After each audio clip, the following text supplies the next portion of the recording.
पाकिस्तानमधून साजिद आणि खुर्रम यांचा प्रश्न आहे. जेव्हा वेदांत एकाच ईश्वराला मानतो, जसं की अल्लाह एक आहे, तर हिंदू लोक इतक्या वेगवेगळ्या देवी-देवतांची पूजा का करतात? तुम्ही म्हणताय की पूजा तर एका अल्लाचीच व्हायला हवी, मग एवढ्या देवी देवतांची का होते? कोणीतरी खूप समजूतदार माणूस असेल ज्याने पहिल्यांदा झाडासमोर डोकं टेकवलं असेल. कुणीतरी खूप सखोल विचार करणारा माणूस असेल ज्याने पहिल्यांदा नदीला आई म्हटलं असेल आणि तो नतमस्तक झाला असेल. ही अंधश्रद्धा नाहीये, ही खूप सखोल गोष्ट आहे. जर तुम्ही नदीला नीट निरखून पाहिलं तर जीवनाची काही गुपितं उलगडतील.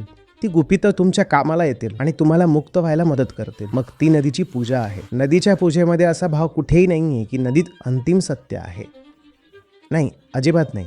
पण अंतिम सत्यापर्यंत पोचायचं असेल तर काहीतरी रस्ता तर बनवाल ना, काहीतरी माध्यम तर हवंच ना. हिंदूंनी म्हटलं की ही संपूर्ण सृष्टीच माध्यम बनेल. भारतात क्वचितच असा एखादा प्राणी असेल ज्याची पूजा केली जात नाही. कुठे सापाची पूजा होते तर कुठे विंचवाची होते.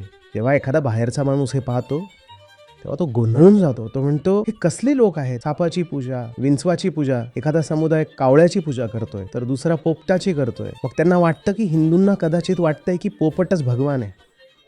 नाही, असं नाहीये.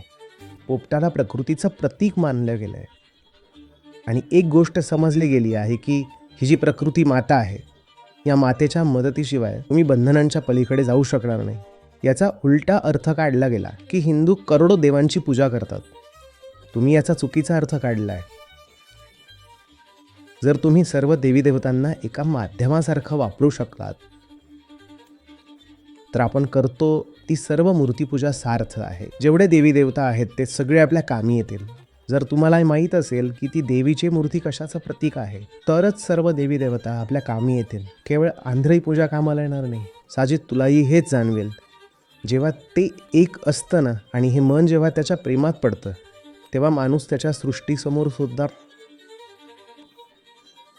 थक्क होऊन उभा राहतो, चमत्कृत, अगदी वेड्यासारखा.